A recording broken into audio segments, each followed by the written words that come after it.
What's up, Game Boys and Girls? Big T here, back with another video, and we're going to have a little fun with this one.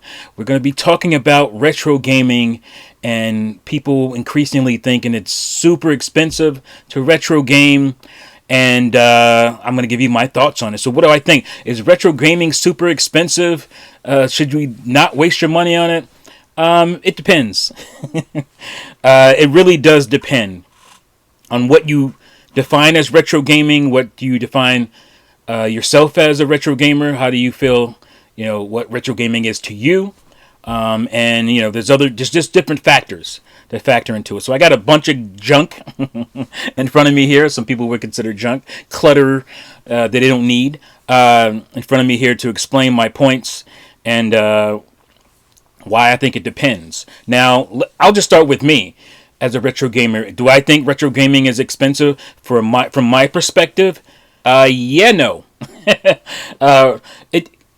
I'm okay from a collector standpoint, because I'm also kind of a collector as well. At this point, I kind of grew into a collector. Yes, it can be very expensive, and I'll talk more about that later. But from a retro gaming perspective, from my perspective, no, it's not expensive. It can be a lot cheaper, actually, than modern gaming, and I'll get into reasons why. So we're going to start with the Super Nintendo here, the SNES, right? The classic console here, and there you have, here's my day one Super Nintendo with Super Mario World 2, Yoshi's Island. I don't know why they just call it Yoshi's Island. They were afraid it wasn't going to sell if they didn't call it Mario World 2. It doesn't make any sense. But anyway, here it is, Super Mario World 2 and my Super Nintendo.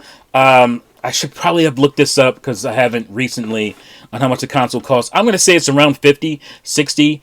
Again, if you're starting from scratch and you don't have any other console, you decide, hey, I'm going to be a retro gamer right now. I don't know that mean people who would do that, but if that's your position, you're gonna have to go out and buy consoles and all that stuff to begin with.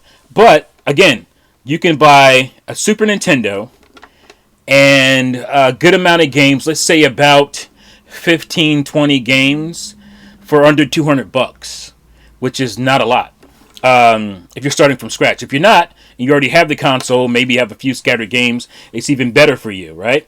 But it's not that expensive, and the most popular games, a lot of the most popular games are very cheap. I'm talking $15, $20. Super Mario, or this game here specifically, I'm gonna guess it's around $25, $20 to $25. Yoshi's Island. I could be wrong on that, but a lot of the more popular games are not expensive. It's those games that are rare that are expensive. Now, again, if you care about that, if you want to buy those rare games, are you really just wanting a retro game, or are you basically reaching into collector territory? I think you're reaching into collector territory at that point, because if you didn't grow up with those games, then why would you even care about them? And I'll show you one in particular here. But if you didn't grow up with the game, why would you care about it? You want to play the games that you grew up playing, your F-Zeros and your Metroid, Super Metroids and stuff like that. Those games are not expensive. Under $40 for most of them. For 90% of them, I would say. Actually, the library for Super Nintendo, specifically, 90% of those games are probably $50 and under. It's where you get the rarer titles, the late and the console life titles that are more expensive, like a Super Mario RPG. I think that's probably over 50. That's just a guess. I don't know. But the games that came out late that not a lot of people bought, your mother, your Mother 2s, or oh my God, I can't even think of the the North American name of it. What is it called? Earthbound. Like Earthbound. I think it might be expensive, but that was like the game came out late, didn't sell that great, right? So those games are going to be more expensive.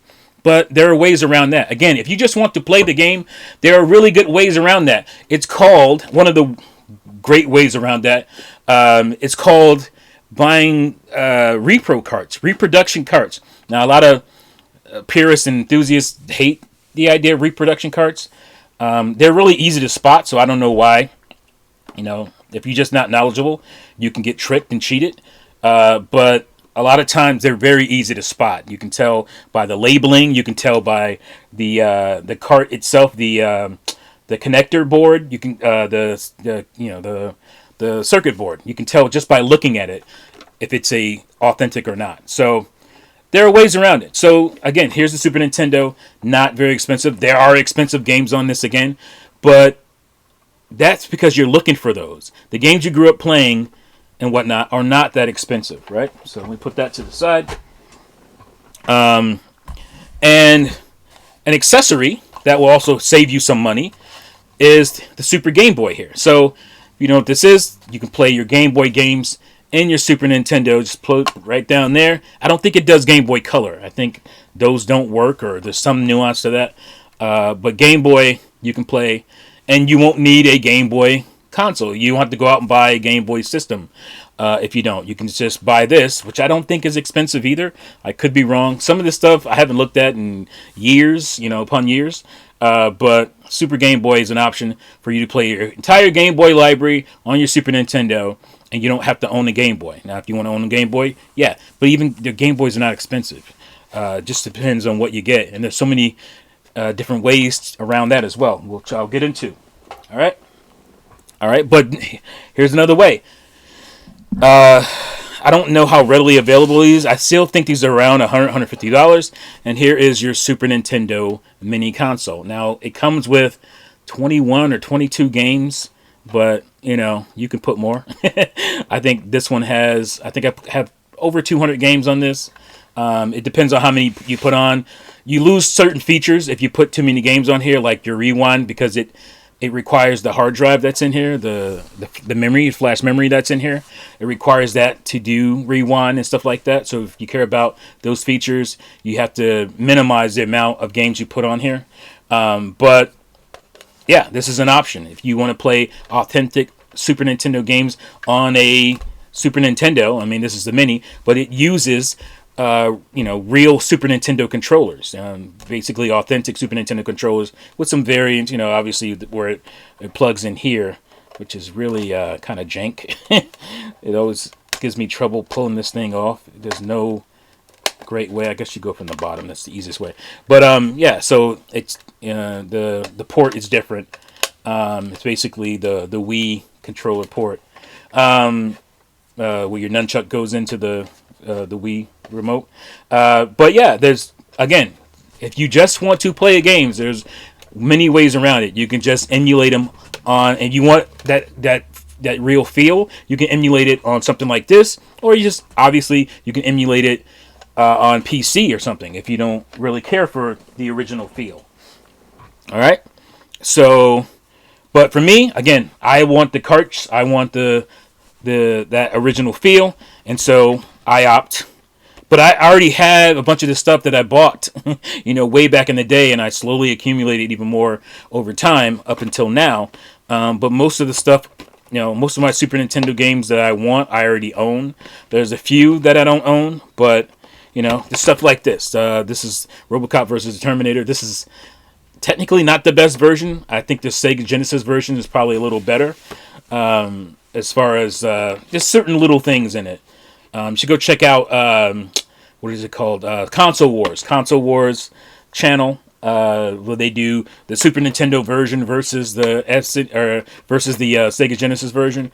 Really cool channel. I've been watching them for years now, and they'll tell you what the little nuances are. But I wanted this, I bought this back when it came out, but I bought it because I thought this looked really cool. I thought this is a hard plastic case, and I wanted that, and the game is in there, as you can see.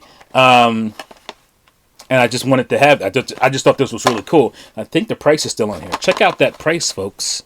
Let me see if you can make it out there. It's probably hard. There we go. $69.95.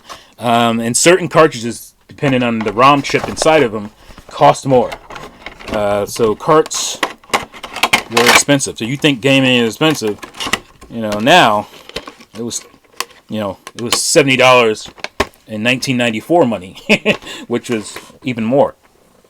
All right, but then again, you get more value there, and another way to get around the cost of certain carts, even the more expensive ones, is to buy the the Japanese version. Here is Donkey Kong Country. This is the Super Famicom version, and if you know anything, it is super easy to mod your American system, your North American system, to play Japanese games.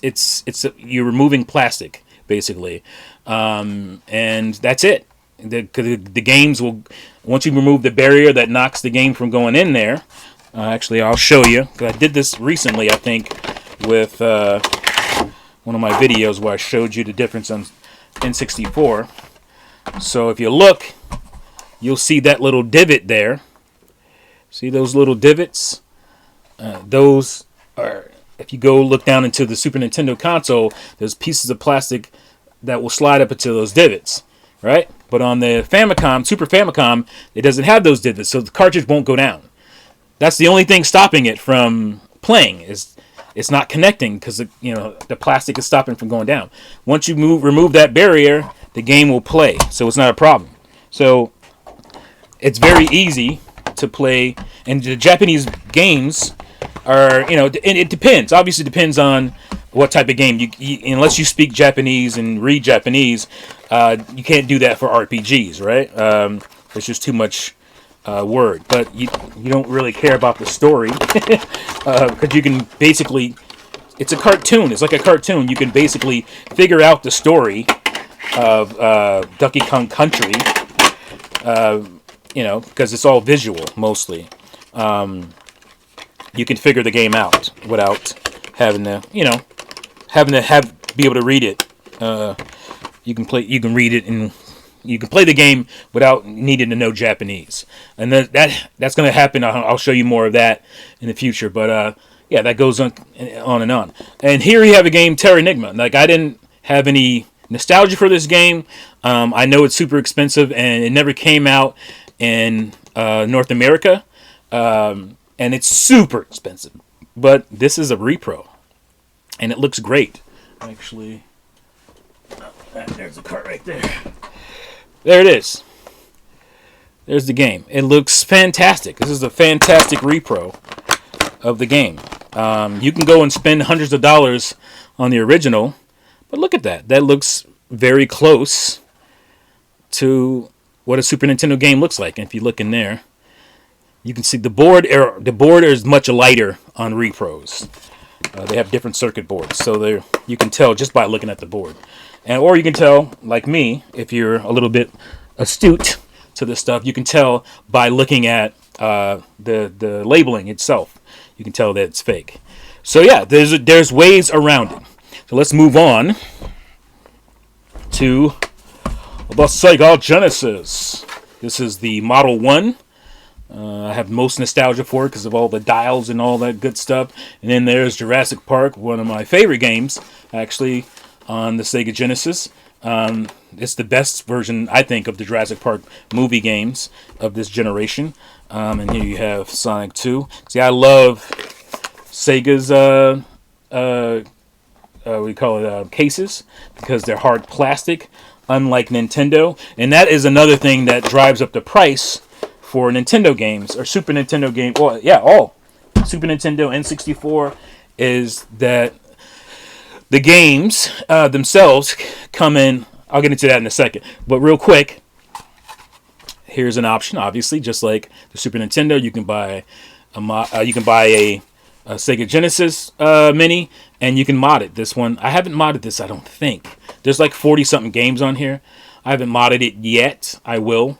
But there's a way to play it that feels authentic. You're playing on Sega hardware with an authentic controller, Sega Genesis controller. So, again, another really cool option. Like I was saying about the boxes, we're going to get into that now. With the... I almost forgot, real quick. Super Nintendo, or the NES. Obviously, the NES Mini. And you can play... I think there's 30 games on this, but mine is modded. I have over 300, I think. And I'll talk about an issue with that, about emulation and having all those games in a second here. All right, so let's get to the N64, the beautiful N64. These consoles are a little bit more expensive. I think you're spending probably 80 or so, $80 to $90 for a used N64 if you don't already have one. And again, variants are going to cost more money. This is the Jungle Green variation. The game, oh no, is that what? It's chipping. You got to be kidding me. How did that happen? I've never dropped this or anything. Oh, that drives me insane. I got to fix that. But yeah, it chipped. How did it chip? I've never dropped this or anything. Anyway, that really bothers me. But yeah, so this variation is going to be more expensive. I bought this day one. Not day one. I bought it around the time it came out, I should say. I already had it in 64, but I wanted this Jungle Green one. It looks so cool, especially with the Donkey Kong Country or Donkey Kong 64 cart in there with the banana color. It just looks really good together. This variation will cost you around $160, depending on what you get it with. If you get it with the controller or not, it can go up to more. But again, brand new, it was $200, and so I don't think it's that bad, especially if you find a nice one. But you're going to be spending more. And there's the Pikachu one, which I showed in a video recently. There's other colors. There's the fantastic colors. But again, we just want to play it. You can get a much cheaper N64 just to play the games. But if you want to obviously collect and have cool variants and whatnot, it's going to cost you more. So yeah, what was I getting to? Oh yeah, so the boxes. All right, so this box for Conker's Bad Fur Day, one of the best games on the N64. It came, and again, it was a late game. It was a mature rated title, all that stuff. And so this price for this has always been somewhat high, but it's gone, astronomical, especially complete in box. You're talking $250 to $300. Just depends. The box alone will run you almost, upwards of $200. That's insane. But again, they're fragile. It's cardboard, right? It's not like the Sega Genesis cases where they're hard plastic and they last forever. So a lot of people would open these up, especially kids, and tear the box open, or they just didn't care and take care of that stuff. Or like me, there was a flooding issue, and I lost a lot of my stuff from that. I still have water damaged games and whatnot from that flooding. But these are harder to come by, so the pricing goes up. This costs more than buying the cart, separately. Just the box itself costs more than the cart, and you'll see that a lot when it comes to Super Nintendo and 64 games. But again, you can emulate. You can just buy the cart separately. You can buy a repro if you just care about how it looks. You want a nice look on your shelf. You can buy repro boxes around $20. So just depends. There's different variations of repro boxes. Some are hard case. You can just throw your cartridge in there. I don't like those. I don't think they look good. So I tend to get this. So I can display it on the shelf because I've also bought the labeling. So I can lay it on the shelf, and then you can have the label, and you don't have to guess what the game is. Obviously, some games you know right away, like Zelda 64 or Zelda Ocarina of Time. This cartridge has gone stupid up. I like over $100, I think, and I'm like, that's crazy. But if you just want to play Ocarina of Time, there are variants of this cart. There are gray ones that aren't gold. This is the kind of collector's edition version, so this is more expensive. But there are just gray ones, with the label, and those are much cheaper. And again, there are repro versions of this. And again, you can also emulate. Now, again, certain games are more expensive. Now, let's look at this. This is Indiana Jones and the Infernal Machine. It's actually a really good game. I like a lot. This game is, I think, $150 or more. If you throw in the box with it, you're talking $300. Now, why? Is this game just so good that it has to be that much? No. This was only offered at Blockbuster. And I think initially only rental, but then I think you could buy it because this doesn't have the rental labeling on it. Although there's a bunch of stickers on the back, which I hate. I think I'm just gonna like swap out the back with a cart that I care less about, so it looks cleaner. But yeah, this is one of the more expensive games. But it was because it was a Blockbuster exclusive, and having the box is even harder because again, they sold not that many copies of the games, just outright sold them because they were only renting this game at first. And so if people wonder why this game is so expensive, it's the rarity based on the exclusive Blockbuster deal. So that's why. And then you get to Majora's Mask. This is a fan favorite here. The gold, whatever they use to make these carts was a lot better than the Ocarina of Time one because this doesn't rub off. This is just, it feels like it's just gold through and through and not kind of like paint and plating. And it also has a lenticular, it's hard to tell on camera, but it's like a 3D label. So this is also somewhat expensive. I just like the labels better. These type of labels, you can't really see it. It's too much friggin' light. I'm trying to tamp down the light, but I can't really do that, I guess, once I bring it back here. But these labels are really cool, and it's a good way to, not care about having to have them in a box or whatever on the shelf to know what game it is. And that's the thing, you're handling a box, a cardboard box. You keep handling that, you're wearing it down more and more and more and more over time. So that's why I like to have my games, even if I have the box, I like to have them displayed just on the shelf because I'm not handling that cardboard box and wearing it out over time. But there's some games on here that you would think are expensive, complete, and they're not. Jet Force Gemini, one of the best games I think on the N64, complete. You can get this complete in box for like $50, which is not that bad for a console, that's this old. For a game that is, beloved game. And yeah, complete in box. This is the original box. This is not a repro. It is, and neither was my Conkers, by the way. It's not that expensive. It just depends on what game, again. And for the games that most people are going to play on N64 that people have nostalgia for, those games are not expensive. I just wanted to show this box of mine. I'm sure I just bought the game again at some point. And this box is garbage. It is missing the doors. And I could probably still sell this for $50+ or more. Look at that, $8.99. That's exactly. Can you even see it? Not really. It's really, really bright. Let me move that light. There we go. Look at that. $8.99. That's how much I remember buying this from EB Games. Is it EB or Electronics Boutique? Back in the day. $8.99 complete.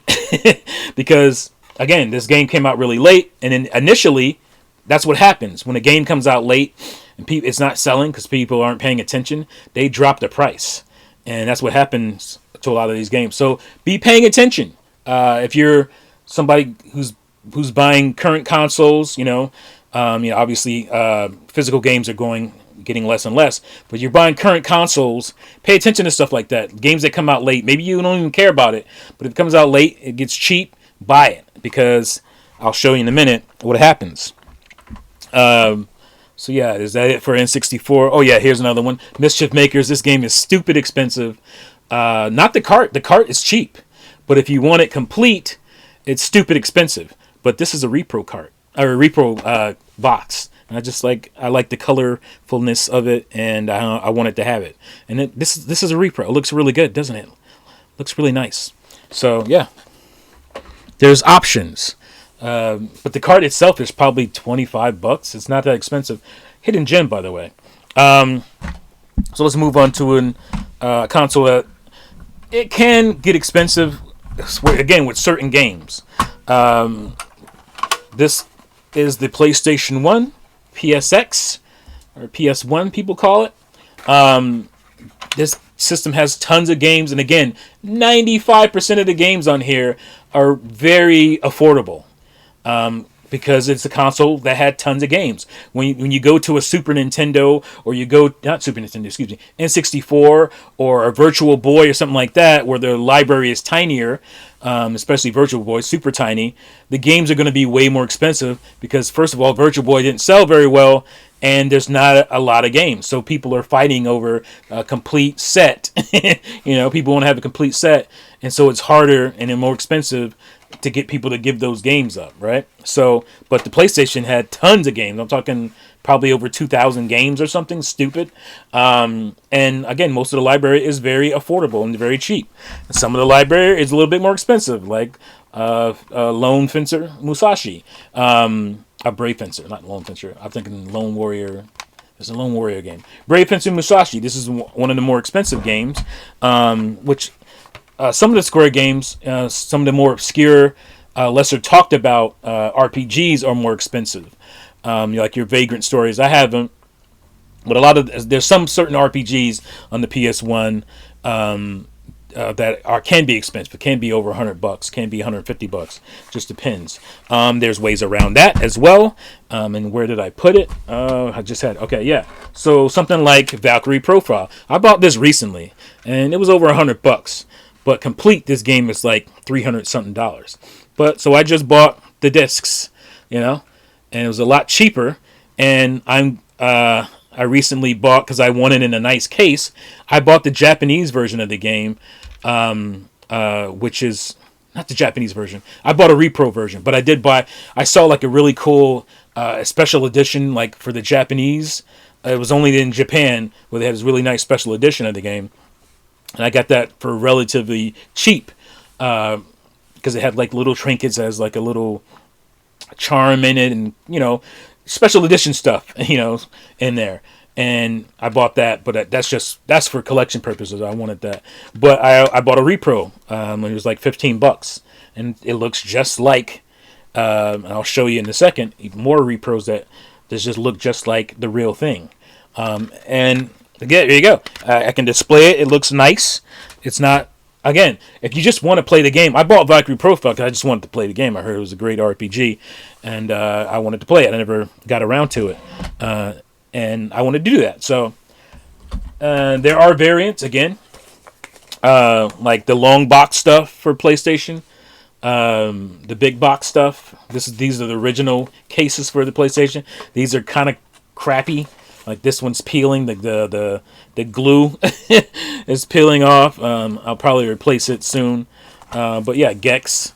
I really like these long boxes because they're really cool looking. They look more like the Sega Saturn stuff. And I'll get into Sega Saturn in a minute. You want to talk about expensive, my friend? But yeah, so it just depends. If you just want to play the game, buy the disc. The disc is like $12 for Gex, right? It's not that expensive. But if you want the full case, yeah, you got to spend a little bit more money. And okay, so let's get to more quote-unquote emulation type stuff. All right, so recently I purchased a Evercade VSR. Is what it was called? Yeah, VSR. This is the console Evercade. Yeah, I got games in there. All right, so I got Duke Nukem Collection 1 and Tomb Raider in there. Tomb Raider Collection. So Tomb Raider 1, 2, 3. This is a really cool little console, the Evercade. And it also has a handheld variant also. And they take the same carts, as you can see back there. There's Duke Nukem, is that 2? Yeah, Collection 2 is in there. So I can play on my TV screen. You can actually run the HDMI out of this as well. It's a little bit more cumbersome because you got an HDMI cable coming out of there. That's why I wanted the console, so I didn't have to deal with that. But you can play, it's the same hardware in both. You can play, and these have collections of retro games. So you can buy a cart for like $20 and there'll be 10 games on there. There's another way to retro game. It's very cheap. This was $100. And it came with Tomb Raider Collection. That's really good, And again, you can just buy the carts. Do I have a case? Yeah, right here. They come in cases that look like this. There's different colorings. Most of them have maroon color. But there's a bunch of games on there. If you look on there, there's a game I'm going to show later. It's called In the Hunt. And I have it for Sega Saturn. R-Type. and whatnot. R-Type and Moon Patrol are on here. Games I really love. I played them all on the original consoles. So there's ways around it. There's ways around. You can save a lot of money. You can still play, with hardware, and do your thing, right? So there you go. There's another way. Evercade is a really cool system. I recommend them if you want that physical media. If you want that old, with the old games, and maybe way cheaper to have the physical media and play it this way through Evercade. So almost forgot to include these. Whoops. So quick edit in. Just want to quickly show off. Again, we're talking about repros and whatnot, how good they look. Here's one for Symphony in the Night, which only released in Japan on Sega Saturn. And that version costs upwards of $150 probably for even the Japanese version. So some Japanese games are expensive, but it's stuff like that where it's like the only a lot of the space shooters and stuff that are well known shoot 'em ups are kind of expensive because they only come out in Japan on the Saturn. So let's pop this open real quick. This is a really nice repro. So this actually is, I believe this is the I want to say this is the PlayStation version somehow. They modded it to play on. I don't think this is the straight up, because it has, English dialogue and all that. I don't know if the Saturn Japanese one had it or not, but this one has English dialogue or English, not dialogue, but like English language in the bubble captions. So I think this somehow is the PlayStation version. I don't know exactly, but look at this. I mean, look how fantastic this looks. Now, again, for the Saturn, this only came out in Japan. So the Japanese games, I don't know if you've noticed, are just kind of CDs, kind of like PlayStation, where it's like the CD case. All the Japanese games come out in this, or the thicker versions of those. But North American games for Saturn came out on, basically these are Sega CD, Sega CD cases, but for Saturn. So the big cases. And so let's pop this open. And even the disc itself, I mean, you can tell that it's a repro, but look how good that looks. That is really good. That looks really good. Fairly authentic. I don't know what the back of the disc look like. I can't remember. Yeah, it's just a regular CDR. But the printing on the disc cover there looks fantastic. And I paid what you would pay for a new game today. So I think this was $70. But for me, it's worth it because I wanted the game on Saturn. It's a niche, and I think it'll hold its value. So I don't think I'm losing anything for it.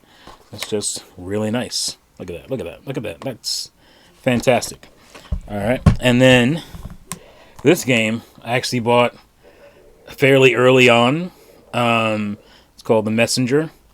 And it was already I bought it used. It was already going up in price. I think I paid $80 for it. I believe this game is at $300 now. Insane. Oh my God, it's not in there. It's in my little carrier here. But yeah, insane. So sometimes, I wasn't expecting that. I mean, I just expected it to sit around 80, maybe to 100. There the game is right there. Can we get it to focus? Not on me. Are you gonna focus? I guess not. But sometimes you'll get something and it'll go up crazy in price like that. I believe in case I guess this is, what do you call it, complete, because it didn't come with any disc or anything. This is a limited run. Is this limited run? No, this is I think limited run did have one, but this one is not the limited run one. I think this was a different run because it just had Sabotage Devolver on here. So this one isn't distributed by Limited Run, but it's super expensive now. I guess They're not going to reprint them or anything, so it's sitting at around late $200s to $300 or more for this little 2D game, 2D side-scrolling game influenced by Ninja Gaiden. There's tons of options for virtual gamers now, or for virtual gamers, for retro gamers. All right, so now let's get into the Sega Saturn. All right. Oh yeah, I have the box. I don't know why I pulled this down, but there's the box for the Saturn Mini. Was I right about 40? Yeah, it looks like 42 games. 40 plus 2 bonus titles. So yeah, 42 games. These are all the games that are in there. All right, now Sega Saturn.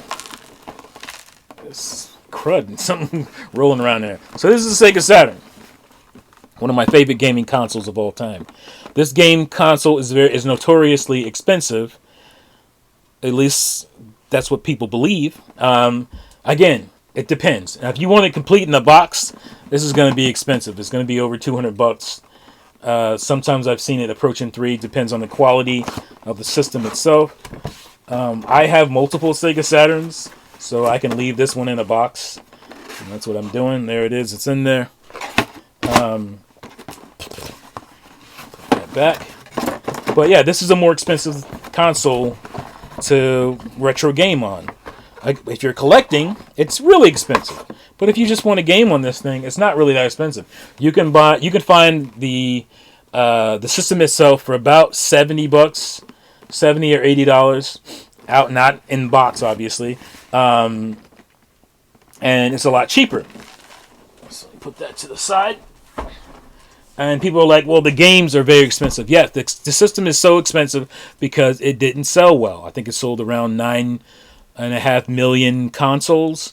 And obviously that means the games are going to sell less. So a lot of the games are rare. But that doesn't mean they're expensive. And there are ways around stuff. So right here I have the Japanese case for Dark Savior, I think one of the best games on here. But I bought a loose copy of the North American game because this is an RPG, so you can't, unless you speak Japanese, can't play this game. So I bought the game loose. I bought the disc loose, which was much cheaper, and I bought the Japanese version of the game as well later. It was cheaper. It was super cheap because, again, selling the Japanese version in North America, is hard. So you're probably like, surprised that it even sold here. But I wanted this nice case, and it has Dark Savior on there in English, and obviously maybe that's the Japanese wording for it. I don't know. But I wanted a nice case for it. This is way back before repros and all that stuff looked as nice as they do now. And that's when I did that. So this is actually probably a more expensive way. Not really, because some of the cases can cost as much as a Japanese game. So look out for that. There's ways around that as well. But then there's stuff like this, Exhumed, which I believe is called Power Slave in North America. This version, this is the PAL version. This one is cheaper than Power Slave. It's the same game, named different, different region. But it's in English because this is the PAL region version. And I'll do that from time to time. See if I can find a PAL version of the game because it will be in English. And I'll play that instead. There's ways around it. I can't remember how much I paid for this. It's probably around 80 or something. But Power Slave is over 100. So there's, again, ways around having to do that. And now I have some more stuff here. And another cool thing, when you start looking at Japanese games, you notice that there's some games that, especially for the Sega Saturn, there's tons of games that never came out here because of their thinking on Japanese games and that internally in the company back then. They didn't think Japanese games would sell well. That was Bernie Stoller, who was the president of Sega of America at the time. Didn't think Japanese games would sell well. But this game translates really well to a North American game. I can't remember if there might be English wording in here. I feel like there is. Maybe not. But you don't really need it. You can figure out the game fairly easy. If you can't, you can look it up online, YouTube or something, and people will explain what's going on. People who play it, and maybe they can speak Japanese. I don't know. But Steam Gear Mash, highly recommend this game. It gets really kind of hard at the end, but very playable, very beatable, and it's great. This is a great game that only came out in Japan. So there are some incentives to looking at the Japanese market. And then you have something like this. Again, another game that only came out in the West or in the East, and only came out in Japan. As far as I remember, right? This is X-Men vs. Street Fighter. It was in arcades, but the console version only came out in Japan. This game specifically, and it comes with a 4 megabyte expansion cart. You need this for the game to run because it won't run. It's kind of like the expansion pack for the N64, where certain games won't play. Sega also had their version of that, and it was mostly for fighting games, Japanese fighting games that were really fast, that were really mimicking what the arcade could do. And I don't think this is that expensive. I could be wrong, but I don't think so. And here we have Panzer Dragoon, the first Panzer Dragoon game. But if you look at it, it says over here, limited run. So how did they limited run release Panzer Dragoon, a new release of it? No, this is an incentive to buying the game through limited run. You got this basically authentic Sega Saturn case for the game. It was only a case, but it's a real case. But I happen to have a loose copy of Panzer Dragoon, and I never had the case for it. And so I bought this for super cheap, and now I can display it with my Sega Saturn games. And, it's way cheaper to do this than it is to buy the game complete on Saturn. I think it's 70 or 80 bucks or more. And this is a game that sold really well. This is one of the most popular games, but for some reason it's really expensive if you buy it complete. And so I did it that way, and I saved a ton of money.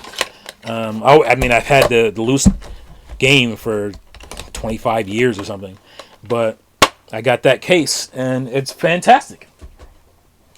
Save some money there. So I showed you earlier this game on a multi-cart in the Hunt. This game is stupid expensive. This is one of the more expensive Saturn games. I think it's over $200 at this point. But I bought this, again, you don't have to play it this way. I showed you a way cheaper way if you just want to play the game to play it. You can buy the system. You can buy the Evercade system. You can buy one of these bad boys, Evercade system with a controller, brand new, and buy the cart that has In the Hunt on it. It has 2 other games on there too, so it's a nice value for $50 to $100 cheaper than buying this for a Sega Saturn if you just want to play the game. So retro gaming, again, is not expensive. It depends on how you do it. But here you go, Street Fighter collection. Is this collection? Yeah, collection on Sega Saturn. This is expensive, right? This is an expensive game. So is Alpha 2. But they recently released Street Fighter Collection for all consoles, and it has these games on it. It has all of these games on it, and it's way cheaper to buy that than it is to buy this. If you just want to play the retro game, then there's cheaper ways to do that. Again, we're talking about repros and whatnot, how good they look. Here's one for Symphony in the Night, which only released in Japan on Sega Saturn, and that version costs upwards of $150 probably for even the Japanese version. So some Japanese games are expensive, but it's stuff like that where it's like a lot of the space shooters and stuff that are well known shoot 'em ups are kind of expensive because they only come out in Japan on the Saturn. So let's pop this open real quick.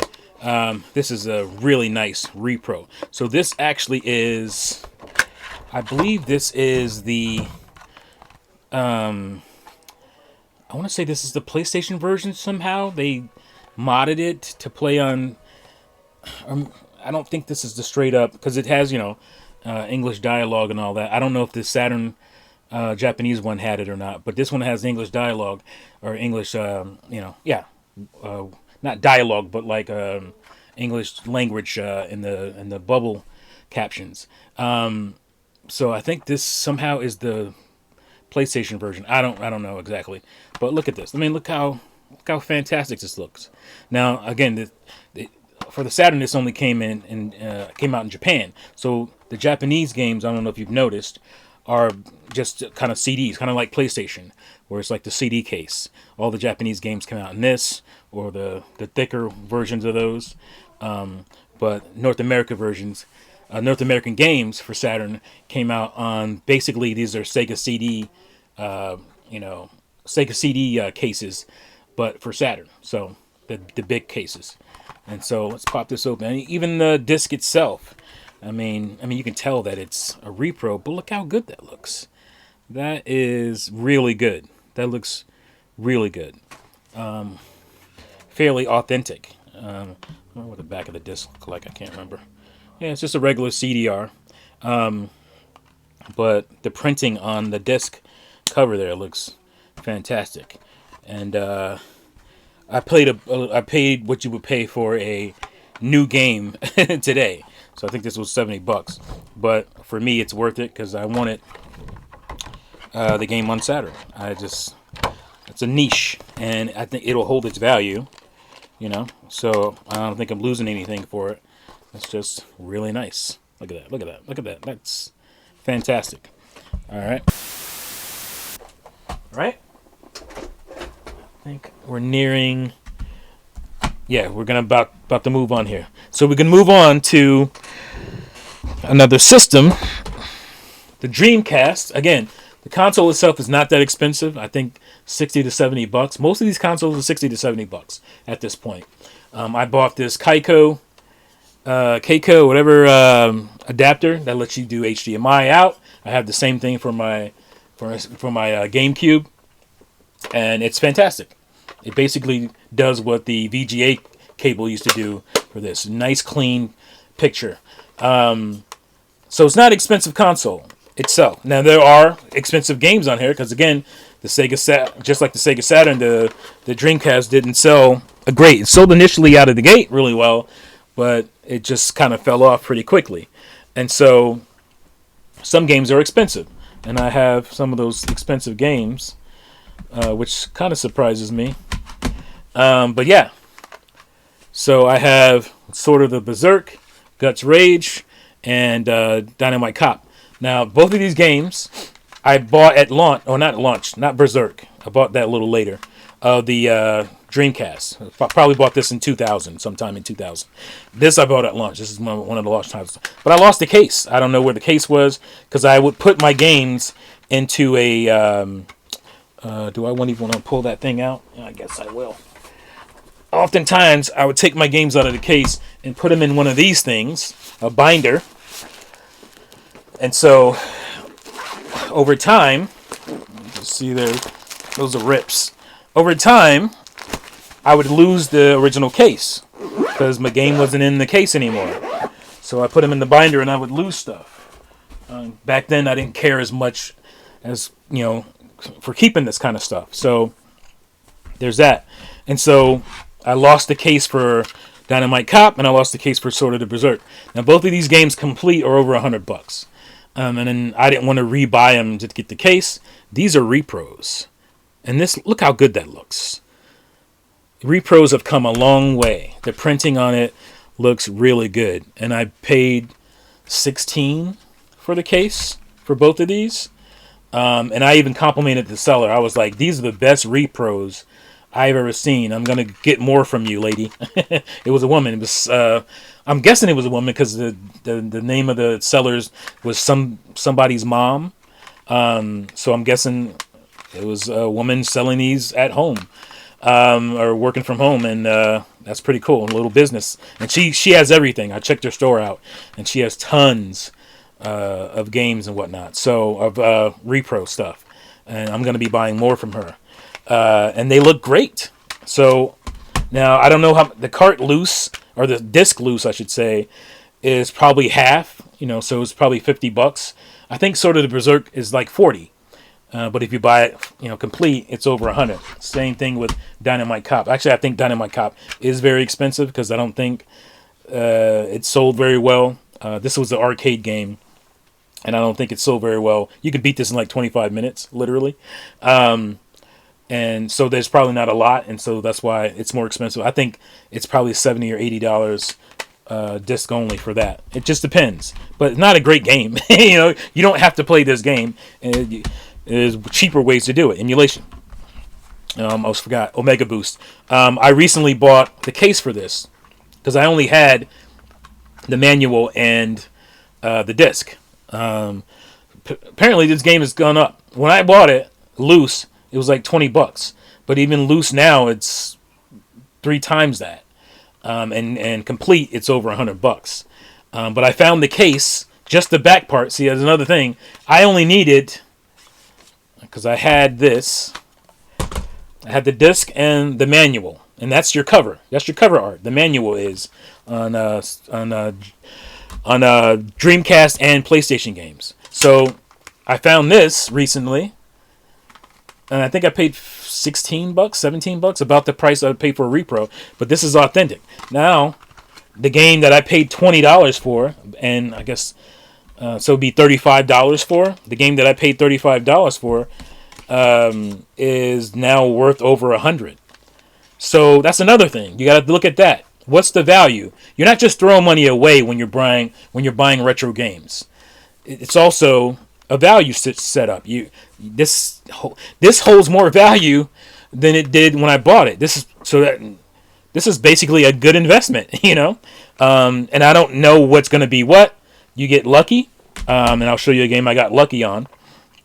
But you just never know. So I just wanted to play the games, but it is a really good game, by the way. This is a hidden gem made by the makers of Gran Turismo. It's a really cool space shooting mech game that reminds me of Star Fox. It's very good. Highly recommend, but it is more expensive depending on how you get that. So, yeah. So that's it for that era, I think. We're going to move on to the GameCube. I had a video on this recently. Here's my Spice Orange GameCube I bought for really cheap because it didn't have a disc drive. And I knew I was going to mod it anyway, so I can play games digitally on it. And if you look in there, you can see a flash card drive, a SD card drive. There's my SD card. And I have it loaded up with games. And so I'm playing authentically on GameCube hardware, but I'm playing games, a lot cheaper because, you're not buying super expensive. And this money doesn't go to Nintendo. So, GameCube games that you buy on eBay, this is not, for me, there's no moral issue with that. And plus, I have most of the games on here. It's just convenient. I'm not handling my games. I'm not wearing them down. I can just conveniently play them on SD card, off SD card, using this. And it's fantastic. It's a great way to play your games. But again, the GameCube, most of those games are not expensive. Here's one of the best games on the system. You can buy this complete for $30. Complete. It's not that expensive. Most of the games on these retro consoles are not expensive. It's just people chase, and the narrative is I want to get the most, the more expensive stuff to add value to your collection. But if you just want to retro game, it is not that expensive. Is that all I have for GameCube? I think so. I'm about to wrap this video up here because we've been going pretty long. Yeah, let's go ahead and grab this and show this. But, this is not retro. Not yet, anyway.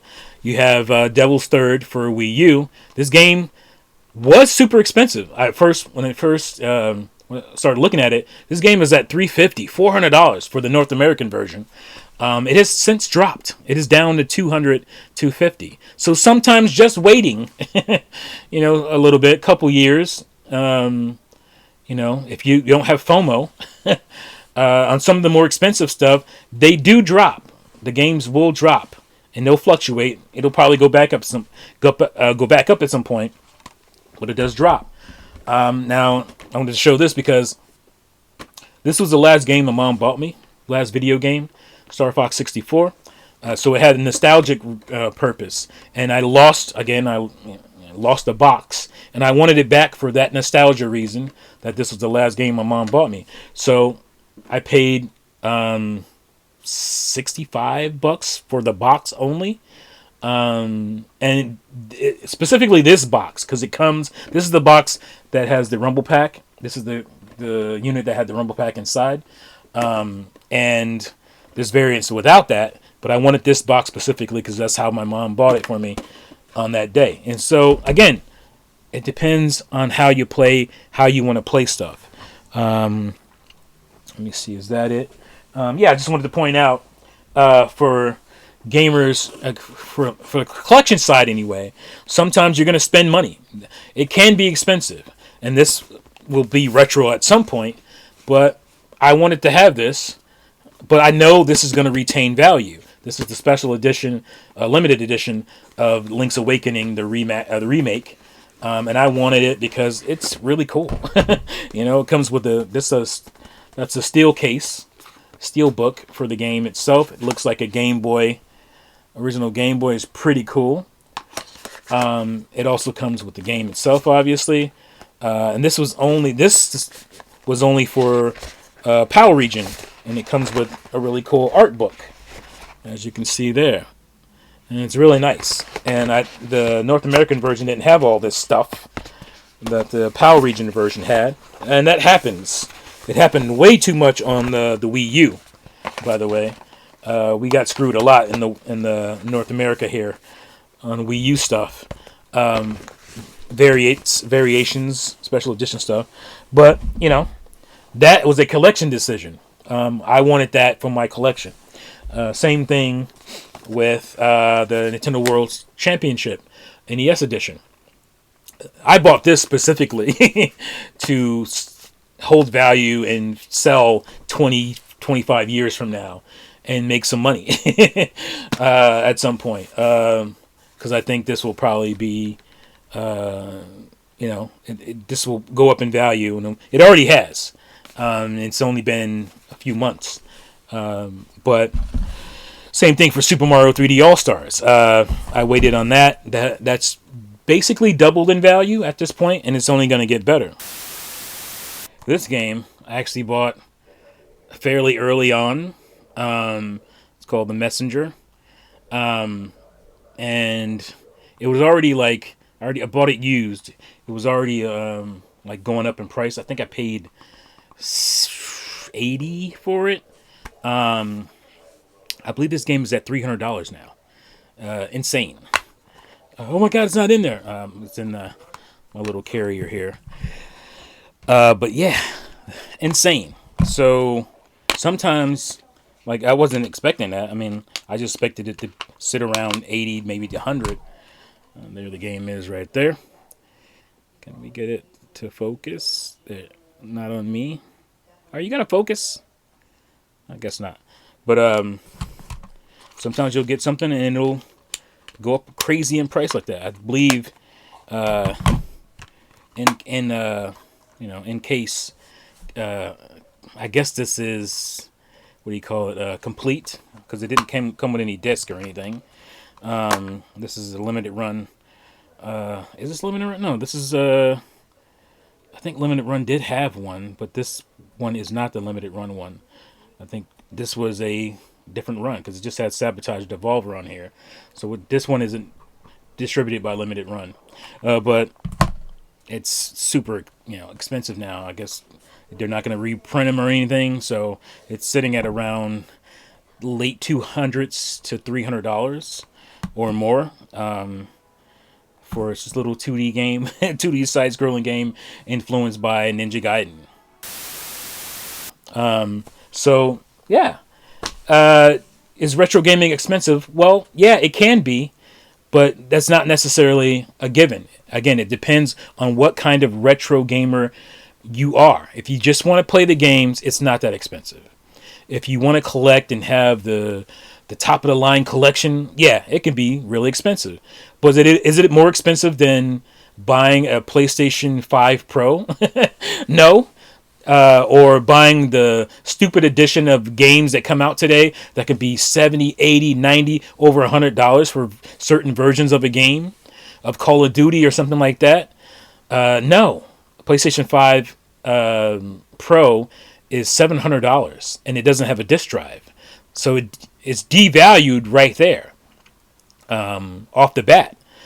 So all the games that you may have physically won't even work on it. So now you got to go out and buy a disc drive for it, which is even more money. So I think retro gaming in many ways can be way cheaper than buying, new games, new consoles today.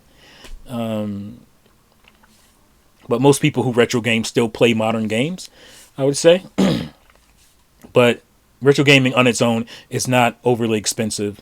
Again, it depends on what perspective you're coming with it, So, yeah, that's my video. Hope you guys enjoyed it. Hope you had some fun here. I feel like there's more stuff that I left out. I'm looking around here to see if there's anything I left out. I don't think so. I got to clean this mess up and put this stuff back on the shelf. That's my least favorite thing about that. But I love doing these types of videos.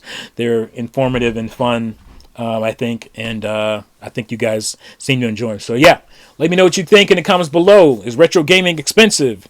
I don't think so. But let me know from your perspective. Thank you again for watching and listening. And I'll see you folks next time. Peace out.